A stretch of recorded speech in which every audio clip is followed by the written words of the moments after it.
el único Dios verdadero, ¿y a quién más? A Jesucristo, a quien Él ha enviado. Y toda la oración durante todo el capítulo, el propósito de esa oración, si ustedes la examinan, es que estemos unidos los unos con los otros. ¿Okay? Búsquenlo. A través de todo el capítulo él habla de que sean uno, Padre, como tú y yo somos uno. ¿Ok? Finalmente, a lo último del capítulo, en el versículo 26, él concluye con lo que es la síntesis de todo el capítulo completo. Quiero explicarles algo de Juan 17. En Juan 17 está concentrada la misión de Cristo. Y no tan solo la misión de Cristo, está concentrada la misión nuestra, la de los discípulos y la de nosotros que somos discípulos también. Y termina el capítulo 17 con el versículo 26 diciendo, yo les he manifestado tu nombre y lo daré a conocer aún más. Dice, ¿y cuál es el propósito de dar a Jesús a conocer a Dios? Recuerden que en la Biblia el nombre simboliza el carácter. Por eso es que Jacob, su nombre era Jacob, que significaba ¿qué? ¿Alguien dice? ¿Alguien sabe? Engañador. ¿A qué se le cambió el nombre después que luchó con Dios, verdad? Estuvo allí en aquella noche de lucha con Dios.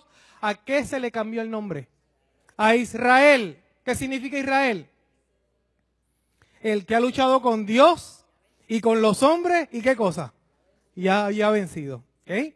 Así que el nombre era determinante en lo que significa el carácter. Así que Jesús lo que está diciendo es, yo les he dado a conocer tu carácter. Y lo daré a conocer aún. ¿Con qué propósito? Dice el versículo 26. Para que el amor con que me has amado esté en ellos y yo en ellos.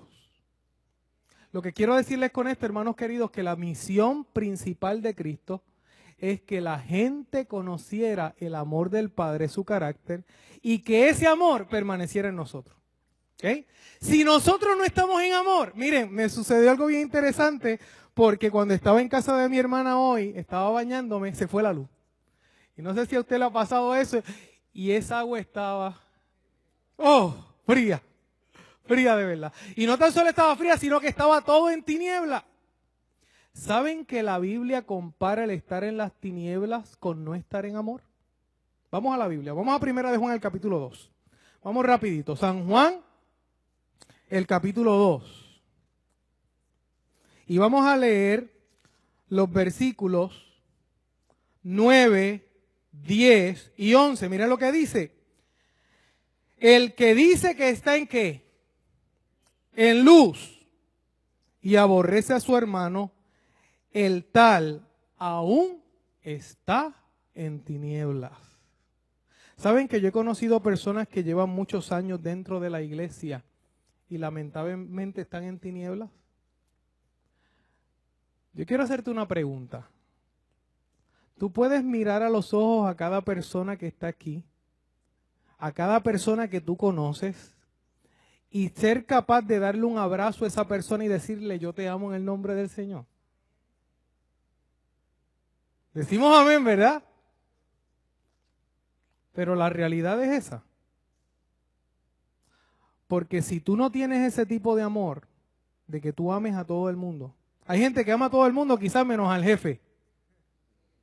¿Verdad? O al vecino. O a alguien que me hizo algo que yo entiendo que está mal. Yo quiero decirte algo. Y como dice el apóstol Pablo en 2 de Corintios, el capítulo 13, el capítulo 13, el versículo 5, que dice, examinaos a vosotros mismos. Cada uno de nosotros tiene que hacerse un autoexamen y decir, Señor, yo ando en tu amor. Porque si yo no ando en amor, yo estoy en tinieblas. Mira lo que dice el versículo 10. El que ama a su hermano, ¿en qué está? Está en luz y no hay tropiezo en él. Mas el que aborrece a su hermano está en tinieblas y anda en tinieblas y no sabe a dónde va, porque las tinieblas, ¿qué cosa? Le han cegado los ojos. Hermanos queridos, ¿saben una cosa? Hay algo que yo he podido observar muchas veces y es que nosotros como seres humanos no nos damos cuenta a veces de los errores que cometemos. Y a veces tenemos que enfrentarnos a la Escritura para que la Escritura toque la llaga y nos haga ver que realmente no estamos en la luz correcta como nosotros deberíamos andar. Ahorita estaban cantando un corito que decía, Señor, yo quiero ser como tú. Realmente queremos ser como Jesús. ¿Cómo era Jesús? ¿Cómo trataba Jesús a la gente? ¿Cómo Jesús trataba a sus enemigos? Porque si nosotros no tratamos a la gente ni a nuestros enemigos de la misma manera como Jesús lo hacía, yo creo que el término cristiano nos queda grande. ¿Okay? Así que para conocer a Dios, hermanos queridos, una de las cosas que tenemos que entender es que tenemos que andar en amor. ¿Por qué? Porque dice Primera de Juan 4:8, el que no ama no ha conocido a Dios. ¿Por qué razón? Porque Dios es amor. Yo voy a estar repitiendo esa expresión mucho, le voy a explicar por qué Dios es amor. Porque nosotros en nuestra mente divorciamos a Dios del amor. Muchas veces lo hacemos. Dentro de la iglesia, fuera de la iglesia, no sabemos que la presencia de Dios es amor. Hay gente que me dice, ¿por qué tú promueves tanto el que la gente se abrace? Hermanos queridos, yo quiero decirles algo. Si usted no abraza a su hermano, si usted no lo saluda con calor, con efusividad, yo quiero decirle algo, usted no está preparado para entrar al reino de los cielos. ¿Y sabe por qué? Estaba leyendo una cita de Testimonios para la Iglesia, el tomo 1, donde daba una característica de los 144,000. Recuerden que los 144,000 no es un número literal.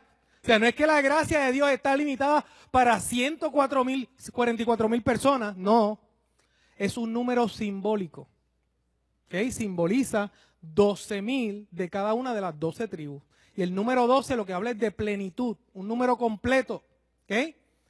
Y una de las características que da Testimonios para la Iglesia, el tomo 1, para aquellas personas que son parte de esos 144,000, quiero decirte algo, si tú estás vivo cuando Jesús venga y no eres parte de los 144,000, no te vistas que no vas. ¿Ok? O sea que cuando Cristo venga, todo aquel que sea de los 144,000 es el que se salva. El que no sea parte de ese grupo no se salva. Y miren la característica. Dice en ese libro, Testimonios para la Iglesia, el tomo 1, las dos características de los 144,000. Número 1, que se saludan con ósculo santo. ¿Han leído esa expresión del apóstol Pablo, verdad que sí? Saludados con ósculo santo. Ósculo significa beso. Gente que se ama realmente y se saludan con ósculo santo. La otra característica, escuchen bien, la segunda característica, que se lavan los pies los unos a los otros. ¿Será que participan en la cena del Señor? ¿Se referirá a eso? ¿Qué significa lavarse los pies? ¿Alguien me puede decir qué significa lavarse los pies? ¿Ah? Perdonarse y ¿qué más? Servir, ¿qué más? Humillarse. ¿Ok? Dos características de los 144,000. Si esas dos cosas no caracterizan tu vida, tú no eres parte de ese grupo. ¿Ok? Bien importante. Ok. El miércoles estuvimos hablando acerca de que el amor tiene que una característica bien importante del amor. ¿Alguien me dice? ¿Cuál es? ¿Cuál es? ¿No recuerdan lo que estábamos hablando el miércoles? Una característica bien importante del amor. Estábamos hablando de la libertad. Si no hay libertad, no hay amor. ¿Ok? Por eso es que Dios lo primero que hace cuando crea al hombre y lo pone en el huerto, le pone el árbol de la ciencia del bien y del mal. Y hablamos de que el árbol de la ciencia del bien y del mal era una bendición. ¿Por qué era una bendición? Porque era el lugar donde el hombre podía tomar decisiones. Si Dios no hubiese puesto el árbol de la ciencia del bien y del mal, el hombre hubiese sido un robot. ¿Por qué? Porque no tenía elección. La tendencia natural del ser humano salido de la mano del Creador era hacer el bien o hacer el mal. hacer el bien. En todo momento estaba haciendo el bien. Tenía que haber algo donde ese amor se probara. Hablamos del ejemplo de verdad, una pareja que se quedan náufragos y llegan a una isla desierta, y cuando llegan a esa isla desierta, él le dice: mi amor, te voy a ser fiel toda mi vida.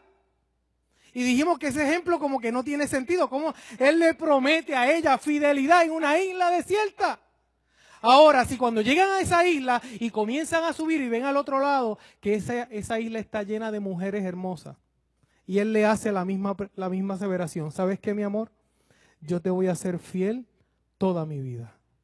¿Tiene sentido esa promesa ahora, sí o no? ¿Por qué tiene sentido? Porque hay una prueba. Porque hay una manera de tú desviarte o no. Es una elección, hay libertad. Porque si no hay libertad, no hay amor. Y ¿saben una cosa? Me llama la atención Santiago, porque Santiago le llama a la ley de Dios la ley de la libertad. ¿Y por qué es la ley de la libertad, hermano querido? Porque tú eres libre cuando tú estás en Cristo. Tú eres libre de cumplir los preceptos de Dios o no. Hay gente que toma los mandamientos como si fuera algo que Dios obliga. Algo que Dios manda, ordena. Y quiero decirles algo, y con eso vamos a entrar en el tema de esta noche. Primera de Juan 4, el versículo 1, es un versículo bien importante que yo creo que nosotros debemos analizarlo en esta noche. Primera de Juan, el capítulo 4, versículo 1 dice: amados, no creáis a todo espíritu, sino ¿qué cosa? Probad los espíritus si son de Dios.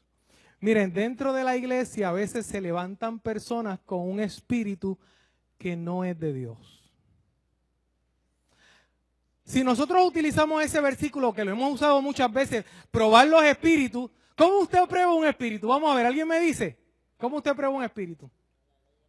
A la ley y al testimonio. Eso lo escuchamos mucho, Isaías 8:20, ¿verdad que sí? ¿Qué otra manera nosotros probamos el espíritu? ¿Ah? Los frutos, seguro que sí. Algo más que nosotros probamos el espíritu de una persona. Dice, probar los espíritus si son de Dios. ¿Cómo tú pruebas los espíritus? Yo les voy a decir cómo se prueban los espíritus, bíblicamente. Y yo les quiero decir algo. De ahora en adelante, usted pruebe los espíritus tanto en usted como en las demás personas. Pruébelo. ¿Saben lo curioso que me está de ese pasaje? Que el contexto de ese pasaje es el amor. No es otra cosa, es el amor. Yo quiero hacerles una pregunta. ¿Habrá alguien de aquí en el planeta Tierra que conozca más de profecía que Satanás? ¿Sí o no? ¿Sí o no? Nadie. Escúchenme bien. Nadie conoce más de profecía de que Satanás. ¿Habrá alguien que conozca más tipos de lenguas que Satanás? ¿Sí o no? ¿Habrá alguien en este planeta que conozca más de ciencia que Satanás? ¿Sabrá Satanás de ciencia? Miren, es bien curioso, porque hace un tiempo atrás estaba dialogando con algunas personas y es bien interesante por qué Dios en el diluvio decide exterminar a muchos dinosaurios. ¿Saben que muchos dinosaurios que existieron, nosotros sabemos que existieron, pero no existieron hace billones de años, como dicen muchas personas, sino que nosotros sabemos que existieron antes del diluvio, fueron exterminados en el diluvio y Dios los exterminó con un propósito? Porque esos animales, muchos de ellos fueron cruces genéticos causados por el hombre. Obviamente, el arquitecto detrás de todo eso era Satanás. Porque Satanás, uno de los propósitos que él tenía era destruir a la raza humana. Por eso es que los científicos dicen que no es posible que esos dinosaurios convivieran con los seres humanos, porque si no, hubiesen eliminado a toda la raza humana. ¿Okay? Así que Satanás sabe de ciencia, sabe de genética. Por eso es que 1 Corintios 13 dice, yo puedo saber de toda la ciencia. Toda la ciencia. Todas las profecías. Yo puedo saber lenguas angelicales. Pero si no tengo amor, nada soy. Es curioso que a veces nosotros utilizamos la misma palabra de Dios. Y prueben los espíritus, hermanos queridos. Podemos traer el tema más rebuscado. Si ese tema causa división en la iglesia, es un tema satánico. Vuelvo a repetir. Y lo digo con la autoridad de Cristo y les voy a decir por qué lo digo. La oración de Jesús en Juan 17 es: Padre, que sean uno. Cualquier cosa que atente contra la oración de Cristo es de origen diabólico. ¿Estamos de acuerdo con eso, sí o no?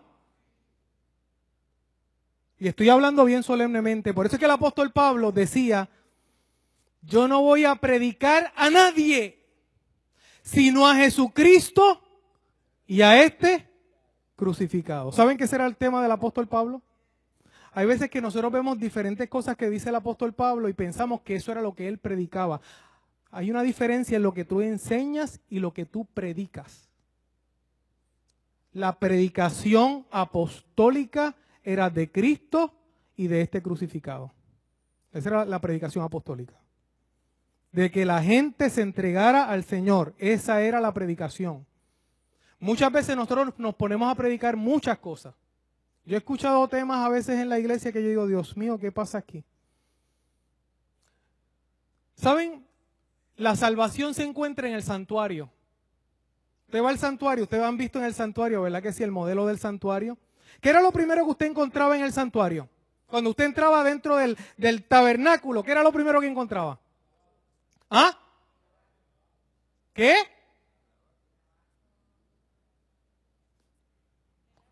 Hermanos, vamos a estudiar el santuario, que era lo primero que usted se encontraba cuando entraba. Usted entraba por aquella puerta donde, recuerdan que estaba el atrio con la cortina, y usted entraba, ¿qué era lo primerito que usted veía? El altar de sacrificio. No encontraba otra cosa. Hay personas que ponen el altar, el arca del pacto, lo ponen en el atrio.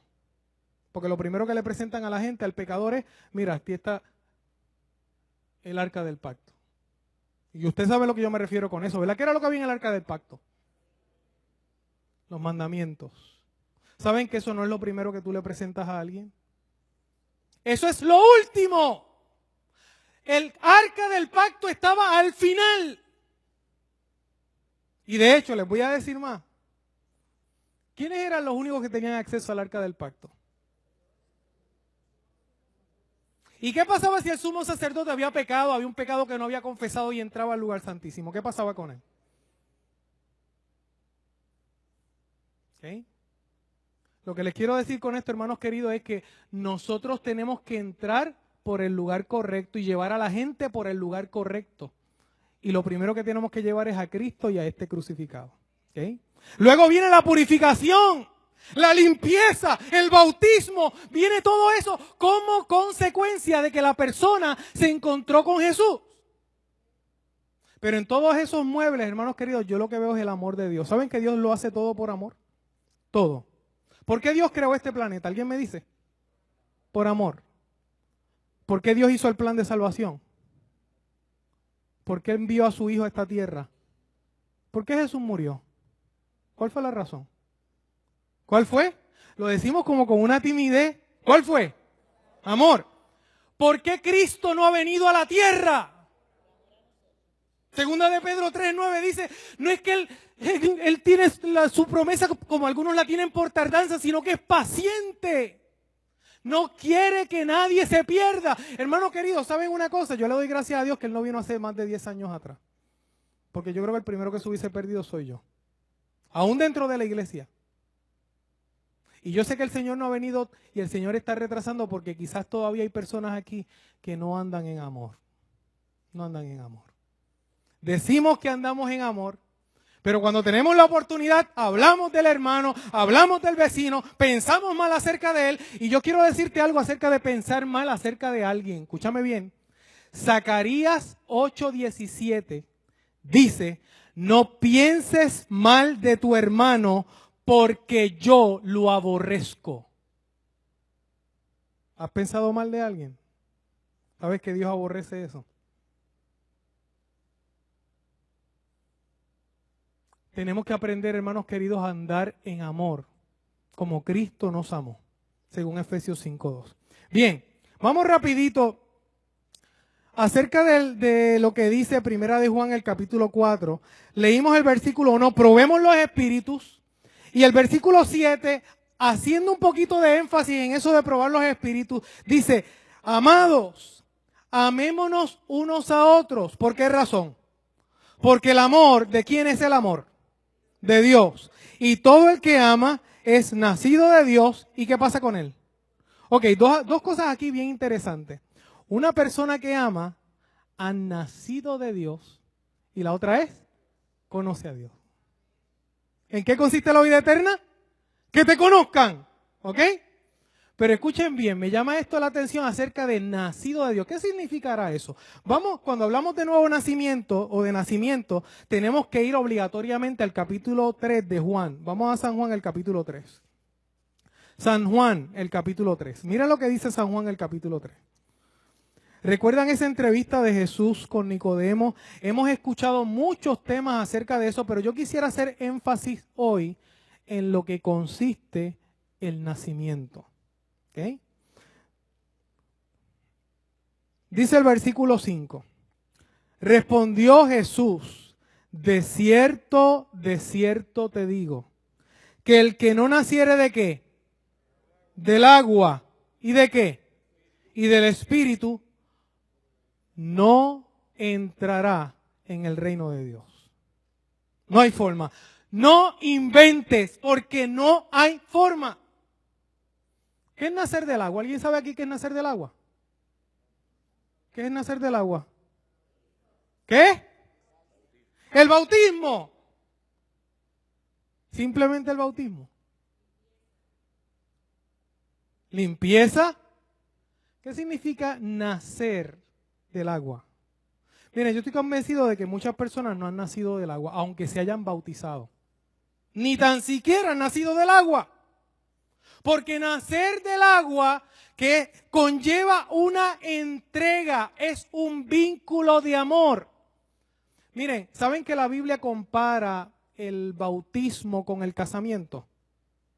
En Primera de Corintios, el capítulo 6, dice que el que se une al Señor es un solo espíritu con Él.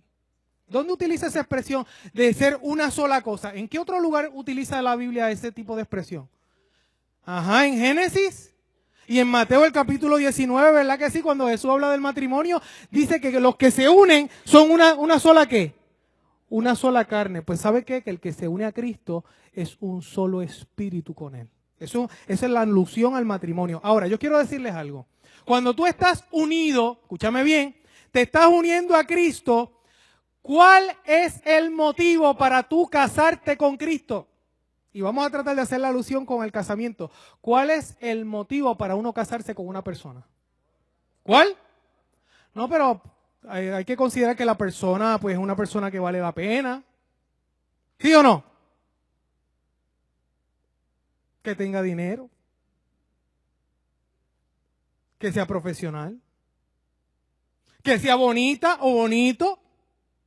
¿Es eso importante realmente para el casamiento? Tú te vas a casar, no, yo me voy a casar porque esta persona tiene estas características y esta persona me conviene. ¿Esa es la razón para casarse? ¿Cuál es la verdadera razón para uno casarse? Que uno ame a esa persona. ¿Okay? Si no hay amor, olvídate de eso. ¿Saben que lo mismo sucede con el bautismo? Hay muchas personas que se han bautizado porque esta es la verdad. Yo me bautizo porque no, me hace falta, yo necesito un cambio en mi vida. ¿Qué sé yo qué razones podemos tener, hermanos queridos? Pero ¿saben qué? Bíblicamente solamente hay una razón para bautizarse. Que tu corazón le pertenezca a Cristo. Nada más, por amor. Ahora, ¿qué significa nacer del Espíritu? ¿Qué significa nacer del Espíritu? Lo leímos ahorita. Primera pregunta que les voy a hacer, ¿el Espíritu es Dios? ¿Sí o no? Hay personas hoy en día que se han levantado que se han salido de la iglesia con doctrinas erráticas, creyendo que la Trinidad no existe. Miren esto.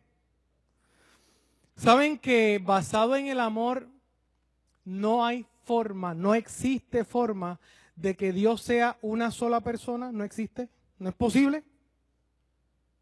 No es posible, basado en la palabra y basado en el amor, que Dios sea solamente dos personas. Lo último que se está por ahí cuajando entre muchas personas es que Dios es solamente dos personas, el Padre y el Hijo, y que el Espíritu Santo es parte de ellos mismos. Como decir, está Raúl y el espíritu de Raúl. Cuando la Biblia dice bien claro en Juan el capítulo 4 que Dios es espíritu, no es que Dios tiene espíritu, Dios es espíritu. Así que no es algo que sale de Dios, porque Dios ya ahora mismo, Dios, el Padre, es espíritu. Cuando habla el Espíritu de Dios, a quien Dios envía, tiene que obligatoriamente ser una persona, y se lo voy a demostrar con el amor. Escuchen bien, ¿por qué con el amor? Dice Jeremías 31:3, con amor eterno te he amado. Ok, ¿amor qué? Eterno. Para que el amor sea eterno, escuchen bien, para que Dios pueda amar eternamente, tiene que tener a alguien eterno con él a quien amar. Porque el amor no es en esta dirección. El amor es ¿hacia dónde? Hacia afuera. ¿Me están siguiendo? Dios no puede ser amor si Él no tiene a quien amar que sea eterno con Él. No sé si veo algunas caras. Voy a repetir. Si Dios es amor y amado eternamente, la única manera de que Dios sea amor eterno es que Él tenga alguien que sea eterno con quien compartir ese amor. ¿Estamos claros con eso? Porque si no hay nadie con quien compartir, si Él tiene que crear a alguien para compartir el amor, entonces, antes de haber creado a ese ser, Él no era amor. No es posible. Porque el amor es dar, el amor es entregar, el amor es sacrificarse por los demás, servir. Eso es amor. Así que Dios necesitaba a alguien que fuera eterno como Él, eterno, para que pudiera dar amor y para que pudieran andar en amor. Pero escuchen bien. Ahora dice, ok, pues está la figura de su hijo, está el Padre, está el Hijo que es eterno con Él, así que ellos podían ser eternamente amor, el uno y el otro. Falso, escuchen bien. Porque para que haya amor genuino, tiene que haber lo mínimo 3 personas. Y se los voy a explicar. Vamos a suponer que José es mi amigo, un amigo bien querido, cada vez que yo lo veo, lo abrazo, mi hermano José, este es mi hermano del alma, ¿ok? Pero un día yo veo a José y José conoce a Miguel. Y cuando un día yo veo a José que él me abraza bien chévere, yo digo, a la verdad que José es un buen amigo, me ayuda, siempre está ahí conmigo. Y de momento yo veo que él saluda a Miguel y lo saluda igualito como me saluda a mí, lo trata igualito como me trata a mí. Y yo cuando veo eso, yo me resiento y ya no me siento tan especial y digo, pero yo creía que él me trataba a mí con una manera especial y él trata a Miguel así también. Si yo me resiento y me estoy sentido con él y hasta me pongo, pues mira, quédate con Miguel, olvídate de eso. ¿Mi amor era genuino o no era genuino? ¿Por qué no? Porque mientras estábamos él y yo, estaba todo súper bien. Un detalle bien interesante. Dice la palabra de Dios en 1 Corintios 13:4 que el amor no busca lo suyo. ¿Okay? Yo he visto parejas que aparentemente son felices y se aman hasta que llegan los hijos. Y ya el hombre comienza a resentirse y a decir, ya esa mujer no me dedica tiempo. Ya esa mujer no es lo mismo que antes. Y comienzan a tener problemas. Termina el hombre yéndose del hogar. Pregunte, ¿ese amor que Dios tenían era un amor genuino? ¿Saben que para que haya un amor genuino tiene que haber una tercera persona? Si no hay una tercera persona, el amor no es genuino. Ahora, vamos a suponer que yo veo que Miguel y José se saludan y se abrazan y son buenos amigos. Y yo no conozco a Miguel, pero cuando yo veo eso y José me presenta a Miguel y yo le digo, ¿sabes qué? Si tú eres amigo y hermano de José, tú eres mi hermano también. Y cojo y abrazo a Miguel. Y trato a Miguel como trato a José. La pregunta es, ¿mi amor era genuino con José? ¿Sí o no? ¿Por qué? Porque hay una forma de probarlo. No hay forma de que el amor del Padre y el Hijo fuera genuino si no hay una tercera persona donde el amor se pueda probar. Y por eso es que la unidad básica del amor son tres. No son dos. ¿Por qué ustedes creen que Dios le dice al hombre, no es bueno que el hombre esté solo porque el hombre necesitaba amar? Así que una vez están ellos dos juntitos, él dice, no, ustedes no se van a quedar solos. ¿Qué es lo que Dios le dice al ser humano? ¿Qué le dice? Creced y multiplíquense, tiene que haber más. Porque si no hay más, el amor no es verdadero. Y por eso se recomienda que aunque parejas no tengan hijos, que por lo menos adopten hijos. Adóptenlo. La experiencia de tener a alguien con quien compartir el amor fuera de ese círculo que se puede convertir en un círculo egoísta. ¿Ok? De hecho, hay una cita en Testimonios para la Iglesia también en el tomo 2, donde dice que los hijos de Dios en el tiempo final deben adoptar hijos. Busquen a los huérfanos y adóptenlos. Son estrellas que vamos a tener en nuestra corona en el reino de los cielos. ¿Okay? Así que el amor tiene que basarse en tres. Ahora, escuchen bien. ¿Por qué el Espíritu es necesario? Vamos al libro de Gálatas. Gálatas, el capítulo 5. Gálatas 5 dice, vamos a leer los versículos, ¿recuerdan el versículo 6 que lo leímos el miércoles? Dice, porque en Cristo Jesús ni la circuncisión vale algo, ni la incircuncisión, sino la fe que obra, ¿por qué? Por el amor. Si la fe no obra por el amor, ¿hay fe que obra? ¿Saben que hay fe que obra? Santiago me encanta porque Santiago dice la fe sin obras es muerta. Y hay mucha gente que coge eso como si fuera, no, hay que obrar. No. Tiene que ser una fe por amor. La que obra por amor. Y por eso es que Santiago dedica 2 capítulos, el capítulo 2, comenzando a hablar, mira, si tú ves a tu hermano que está en necesidad, ayúdalo. Eso es amor. Y el capítulo 3 está hablando de que una persona que no hable mal de su prójimo, que controle su lengua, que se refrene, esa persona es un varón perfecto. ¿Y saben que las dos cosas están basadas en el amor? Porque si no hay amor, imposible que tú ayudes a tu prójimo. Es imposible que no hables de él. Tiene que tener amor. Así que luego dice en el Gálatas, el versículo 16, capítulo 5, digo pues, andad en el Espíritu y no satisfagáis los deseos de la carne. Y el versículo 22, que es bien conocido, dice, más el fruto del Espíritu, ¿qué cosa es? Hermanos, ¿por qué el apóstol Pablo no dice los frutos del Espíritu y dice el fruto del Espíritu? Yo quiero explicarles por qué. Porque él está hablando acerca del amor. Todo lo demás es consecuencia del amor. Dice, el fruto del Espíritu es amor. Una persona que tenga amor podrá sentir gozo en el corazón, ¿qué ustedes creen? ¿Sí o no? Una persona que tenga amor, ¿tendrá paciencia con los demás? ¿Tendrá benignidad, bondad, fe, mansedumbre, dominio propio? Una persona que tenga el amor de Cristo en su corazón. El apóstol Pablo está diciendo, tengan el fruto del Espíritu, porque el fruto del Espíritu es amor. Todo lo demás viene como resultado de tener el amor de Jesús.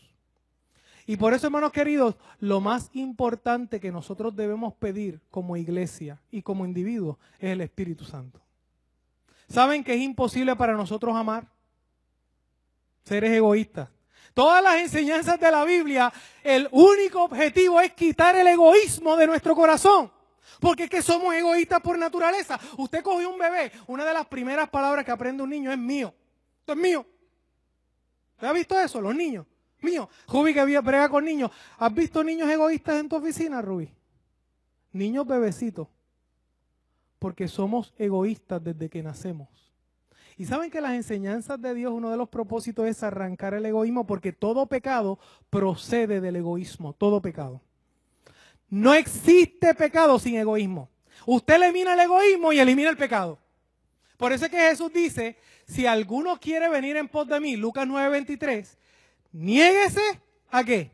A sí mismo, tome su cruz cada día y después, ¿qué cosa? Sígame. Porque tan pronto el egoísmo se elimina, se eliminó el pecado. Tú eliminas el egoísmo. Y ¿saben qué, hermanos queridos? La única manera de renunciar a nosotros mismos es mirar al lugar que está exento de todo egoísmo. ¿Cuál es ese lugar? El Calvario.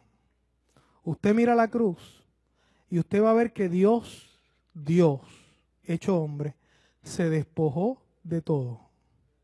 De todo. ¿Saben que Jesús murió desnudo? Se despojó de vergüenza, de todo. Todo. En la cruz no hay un solo rasgo de egoísmo. Por lo menos de parte de Cristo. De parte de los hombres sí. Ahí es que se ve la naturaleza humana. Cómo los hombres trataban al Hijo de Dios. Cómo se burlaban de Él. Ahí es que se ve nuestra propia naturaleza. Hay muchas personas que piensan que si hubiesen estado allí, no hubiesen gritado crucifícale. ¿Saben qué, hermanos queridos? A veces cuando nosotros faltamos al amor, le estamos gritando crucifícale. Cuando nosotros no amamos a la gente, cuando nosotros no somos sinceros, dice Efesios el capítulo 4, que no nos mintamos. Eso es del viejo hombre. No estemos en mentira el uno con el otro. ¿Cómo es posible que nosotros podamos andar en la y saludemos a un hermano así? Hola, ¿qué tal? Y por acá estamos pensando otras cosas. Hermano, mejor no vengas a la iglesia. No pierdas el tiempo. Porque ante Dios eso es abominación. ¿Saben lo que significa la tibieza en la Biblia? Cuando yo veo la expresión que aparece en Apocalipsis me llama la atención porque él dice, ojalá fuese frío. Frío es que está desconectado. O caliente. Pero cuando eres tibio, ¿qué significa la tibieza? Mire, ¿saben? A Dios darle. Yo quisiera ver la expresión del rostro de Dios cuando nosotros nos llamamos cristianos y no amamos. Cuando dentro de nosotros guardamos una agenda, siempre tenemos debajo de la manga una agenda para hacer lo que se nos pega la gana. Y no seguimos lo que Dios nos está diciendo. Dice, arrepiéntete, ven a mí. Yo te puedo dar un corazón nuevo. Puedo poner espíritu nuevo dentro de vosotros. Eso lo hace el Señor, pero yo tengo que acudir a Él. Hermano querido, Dios quiere darme un espíritu. ¿Saben que el propósito de Dios dar el espíritu es que andemos en amor? ¿Saben que ese es el propósito primordial? Y se lo puedo probar con la palabra de Dios. ¿Cuándo los apóstoles recibieron el Espíritu Santo? ¿Alguien me dice? ¿Cuándo fue? ¿Cuándo fue? ¿Cuándo fue?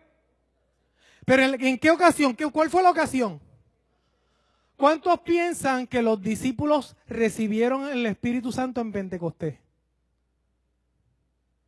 ¿Cuántos piensan que lo recibieron antes? ¿Ok? Cuando creyeron. Pero ¿por qué Jesús les dice en Lucas 24, no salgan de Jerusalén hasta que reciban la promesa? ¿Qué promesa se refería? Y es el Espíritu. O lo tenían o no lo tenían. ¿Cuándo los discípulos reciben el Espíritu de verdad? ¿Cuándo? Vamos a ver. ¿Alguien me dice? Vamos a Juan. Vamos a San Juan, el capítulo 20. San Juan, capítulo 20.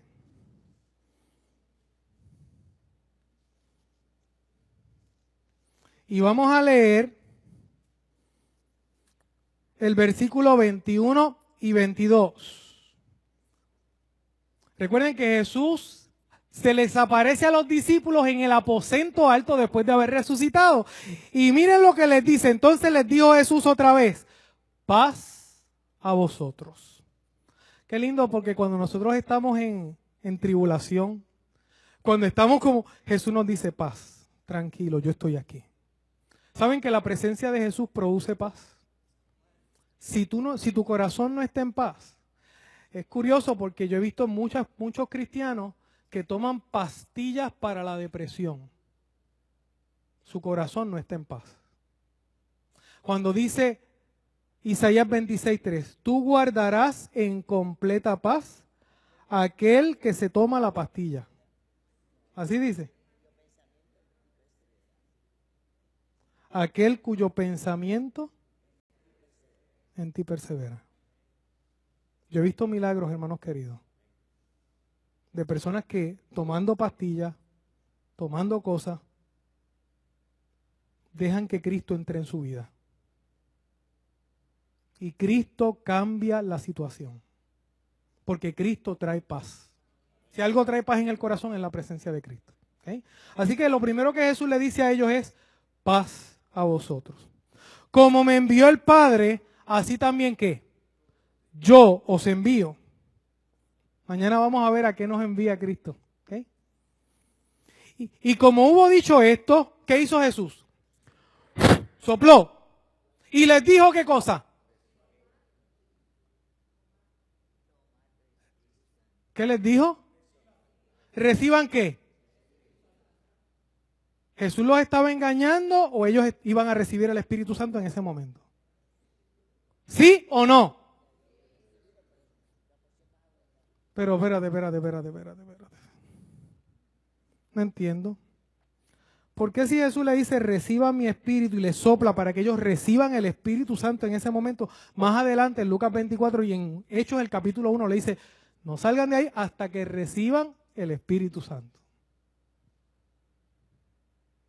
¿Cómo es eso? Les voy a explicar. Antes de Jesús decirle reciban el Espíritu, los discípulos no andaban en amor. Para nada. Siempre estaban buscando quién iba a ser el mejor. Estaban enojándose los unos con los otros. Dice el libro de Marcos que cuando Juan y Santiago vinieron con la mamá, ellos comenzaron a decir, pero mira estos mamás boy.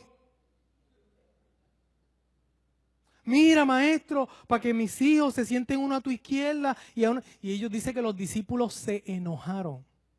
¿Andaban en amor? Para nada. En el momento de la muerte de Jesús, ¿qué hicieron ellos cuando a Jesús lo cogieron? ¿Andaban en amor? Para nada. Ahora, cuando Jesús les dice, reciban mi espíritu. ¿Para qué Jesús les da el espíritu en ese momento? ¿Para qué? ¿Qué pasó con los discípulos después desde ese instante hasta que reciben el Espíritu Santo? ¿Qué pasa con los discípulos? ¿Saben? Hace un tiempo atrás yo le estaba pidiendo al Señor, muéstrame qué fue realmente lo que pasó en Pentecostés. ¿Saben que en Pentecostés todos ellos se pidieron perdón los unos a los otros? No quedó uno solo que no se pidiera perdón. No quedó uno solo que le dijera al otro, perdóname. Mira, de verdad no fue mi intención. O aunque fuera mi intención, yo quiero que, mira, yo de verdad que yo no merezco el perdón, pero por el nombre de Cristo, perdóname. ¿Recuerdan a María Magdalena cuando le lavó los pies a Jesús? Dice la Escritura que ellos murmuraron acerca de María. El primero que levantó el comentario fue Judas, que dijo, mira, ese dinero es un desperdicio. Eso se pudo haber utilizado para los pobres. Porque saben que Judas, para los pobres era para el pobre bolsillo de él. ¿Okay?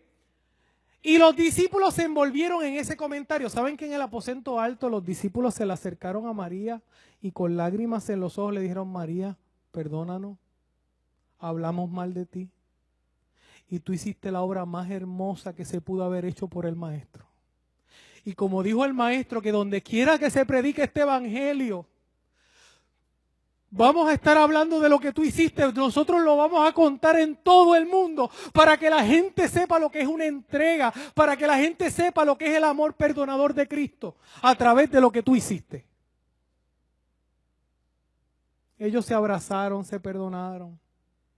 Ahí estaban los discípulos pidiéndole perdón a Pedro porque habían pensado mal de él. Pedro pidiéndole perdón a los discípulos porque él se había creído el mejor que ellos y él se creía que aunque ellos lo negaran, yo no lo iba a negar. Ahí todos eran iguales. Y yo quiero decirles algo. ¿Por qué entonces, si ya ellos tenían el Espíritu Santo y ya vivían en amor, estaban tan unidos, estaban tan unánimes, que el Espíritu no se resistió y se derramó? ¿Por qué el Espíritu se derrama por segunda vez? ¿Y saben que la Biblia habla de la doble porción? Habla de la lluvia temprana y la lluvia ¿qué? ¿Saben que en términos de la iglesia a nivel de escatológica, hablando de los siglos, la iglesia universal, la lluvia temprana fue lo que ocurrió en Pentecostés? Nosotros estamos esperando ¿qué cosa? La lluvia tardía. Pero eso es en términos universales. En términos personales, la lluvia temprana de los discípulos fue cuando Jesús le dijo, reciba mi espíritu. Esa fue la lluvia temprana. ¿Y saben cuál fue la lluvia tardía de los discípulos? El Pentecostés. ¿Para qué los preparó el Pentecostés?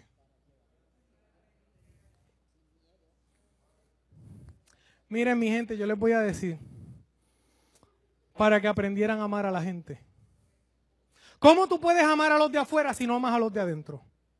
Si tú no amas a tu familia, no amas a tu cónyuge, no amas a tus hijos, no amas a tu hermano de iglesia, ¿cómo tú vas a amar a la gente de afuera?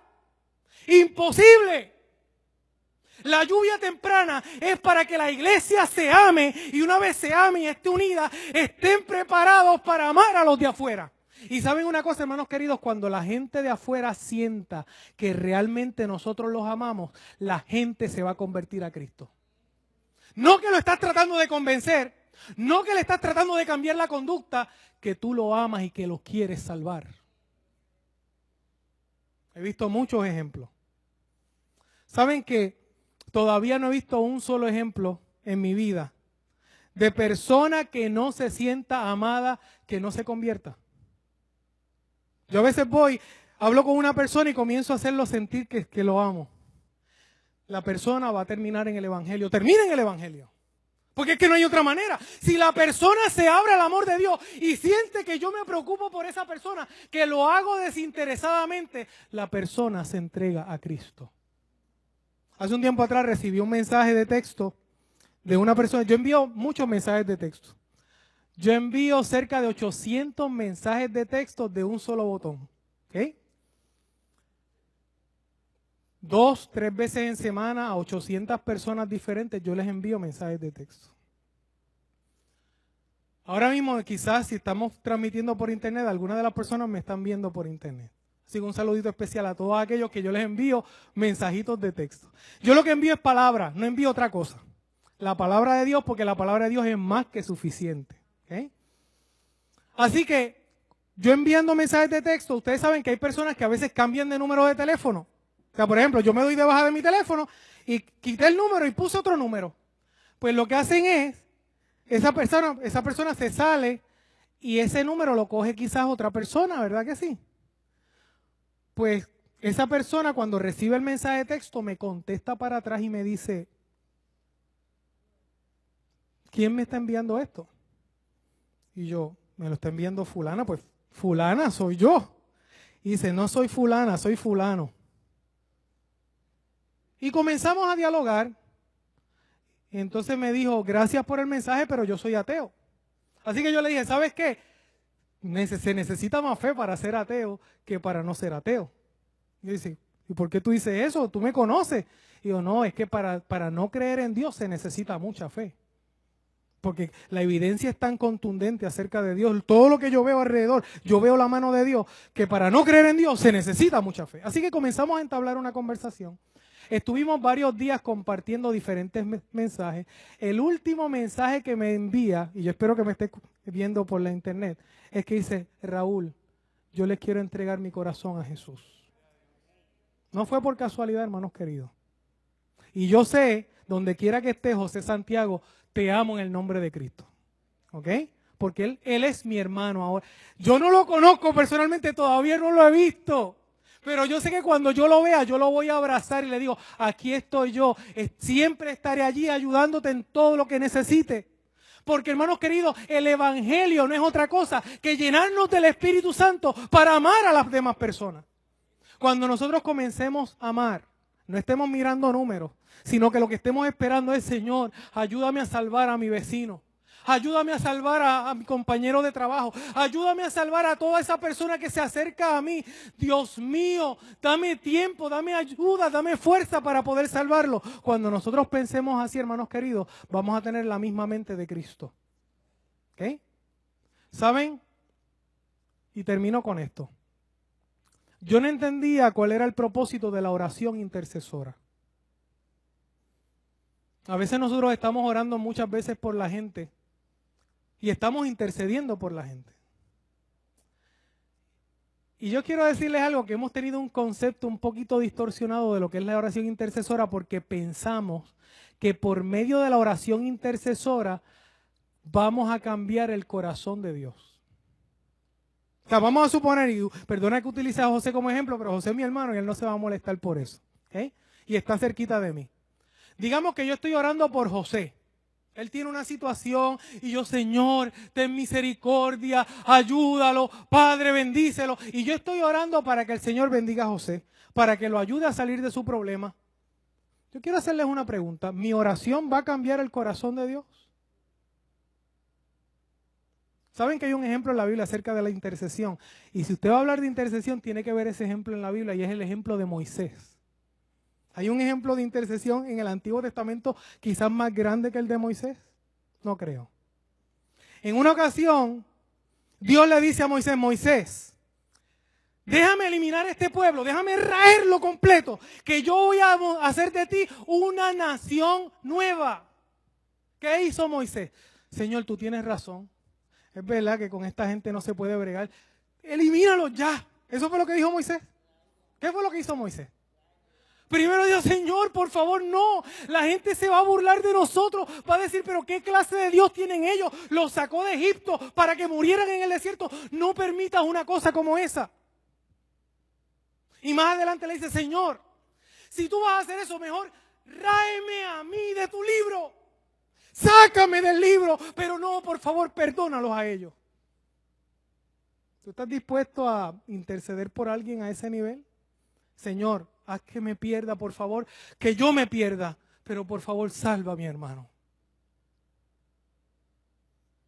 ¿Saben una cosa? Comencé a descubrir viendo el ejemplo de Moisés que Dios no tenía intención de destruir al pueblo.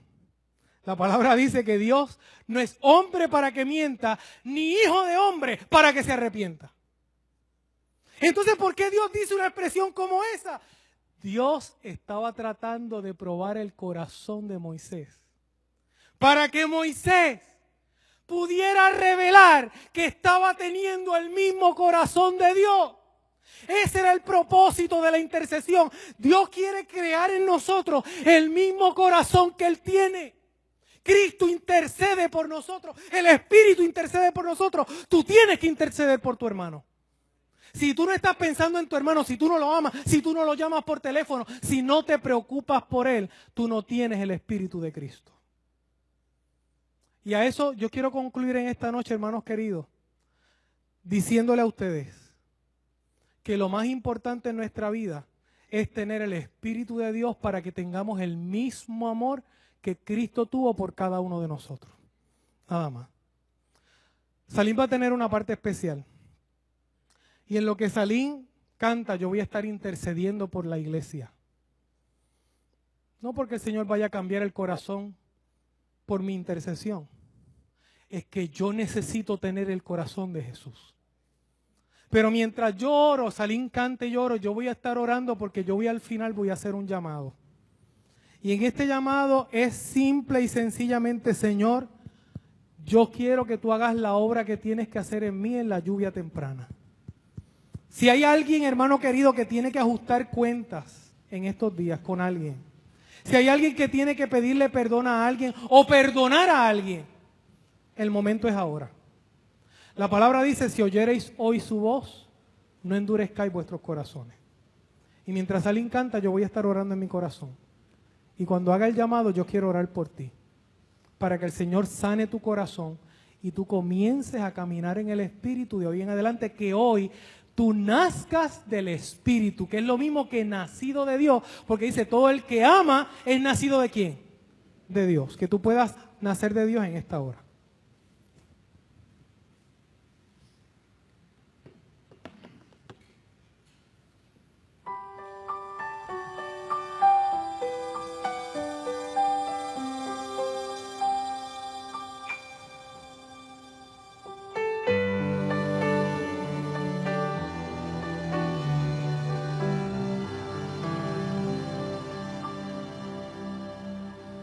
En tu gran amor tomaste mi lugar, llevando sobre ti mi culpabilidad. No lo puedo imaginar, cómo fuiste a soportar el dolor de tus heridas, pues me amaste sin medida. Déjame hoy besar las heridas de tus manos y tus pies, las heridas que pecando provoqué. Déjame reclinar mi mejilla en tus espaldas y llorar por haberlas lacerado en mi maldad. No merecía tanto amor. Gracias, Señor.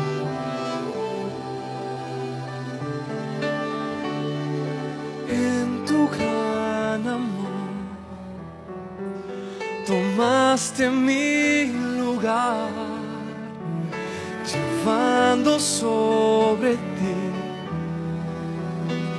mi culpabilidad. No lo puedo imaginar, cómo fuiste a soportar el dolor de tus heridas, pues me amaste sin medida. Déjame hoy besar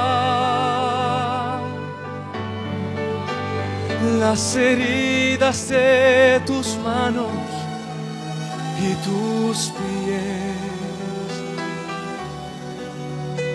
las heridas que pecando yo provoqué.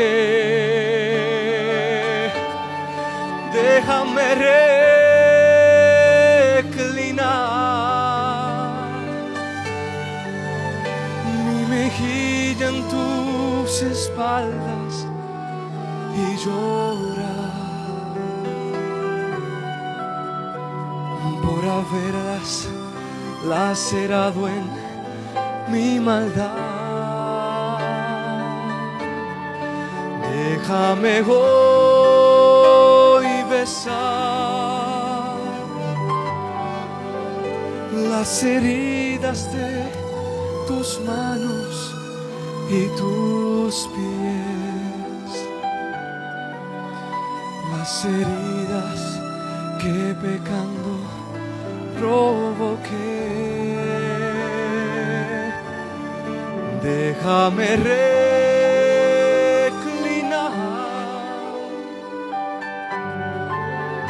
mi mejilla en tus espaldas.